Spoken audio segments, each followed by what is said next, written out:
Africa Media Live TV. Kindly subscribe to our YouTube channel to get updated on the trending gist, latest news all over the world.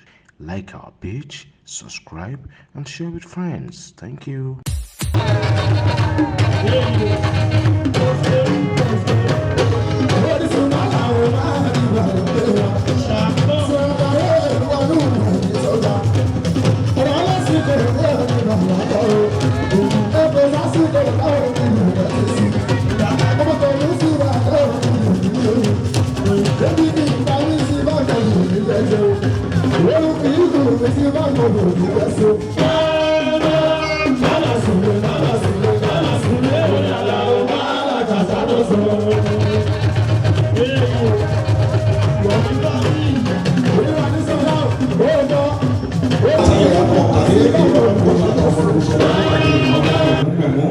ọmọ rẹ̀ gbé gbogbo bẹ́ẹ̀ náà rí ìgbéró náà tó bẹ́ẹ̀ ni ọmọ dání lò lẹ́nu kí tọmọ rẹ̀ ìlú ọmọ bá fún mi iye fún mi rè ti dolóògbé wọ́n kí bàbá bá kú bàbá rẹ̀ má bọ̀ yes is a comedian ìgbà tí wọ́n wà láyé is very comedian tó bá súnmọ́ bàbá fún mi dáadáa àti ìwọ rẹ̀ tọrọ ẹ̀ àkọ́kọ́ fi ṣọ́ àmọ́ we really appreciate.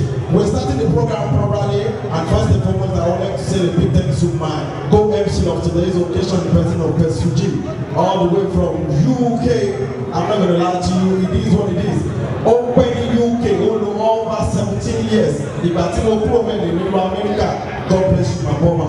I love you, it is what it is.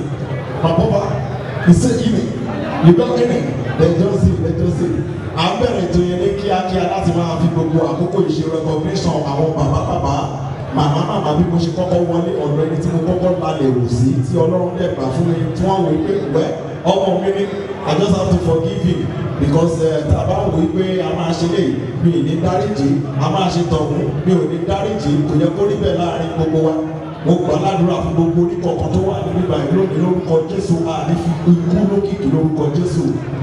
Ìwọ tó mọ̀ wípé lórúkọ Jésù abiyamọ mo gbà ládùúrà o ò ní fi ikú o ò ní fi lókìkí bí mo ṣe wọlé ọ̀dọ̀ ládẹ́kọ̀ straight ni mo lọ Alhaji Yinka country 2 months ago ní òkú tó mo máa travel wọ́n pè mí Ijebu kó máa bá mi ṣe program kan April 13 mo lè kọ́ sínú diary láàrin èmi àti wọn ṣùgbọ́n bí ọlọ́run tíyàn máa ń ro tiẹ̀ èèyàn máa ń ṣe kémi tíyàn máa ń ṣe tiẹ̀ Ọlọ́run máa ń ro tọ̀dọ̀ ẹ̀ ní. We traveled from Nigeria to America in conjunction and was see Fair of Inspiration Empire. Amade gbogbo ẹ̀ síbẹ̀ mo ní Alhaji ẹ̀ má bínú sáà mi ò nílé bíléèkì wọ́n lè ní kò sí wàhálà. Mo tẹ̀ send message wọn kàn ní wọn ò bínú wọn ṣùgbọ́n gbà tí mo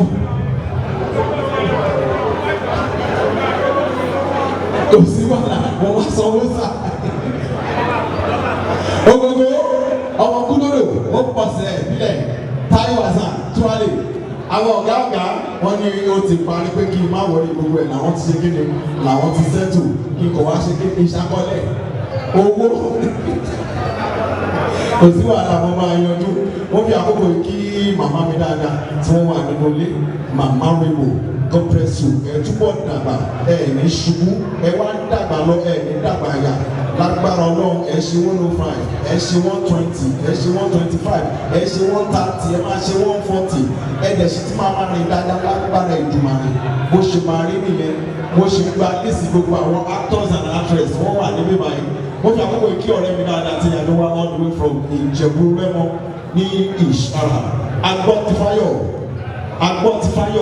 agbọ́tifáyọ̀ ifá etí rẹ ni mò ń gbọ́ èèyàn pẹ́rẹ́ ní ẹ̀rí rẹ mò ń wò èmi lọ́mọ ajígbọ́tifá ifá etí rẹ ni mò ń gbọ́. Mo kí ẹ brọ́dà mi dáadáa all the way from Ìṣàrà agbọ́tifáyọ̀ mo lọ sọ́dọ̀ dáadé mi dáadáa. Africa Media Live TV. Kindly subscribe to our YouTube channel to get updated on the trending gist, latest news all over the world. Like our page, subscribe, and share with friends. Thank you.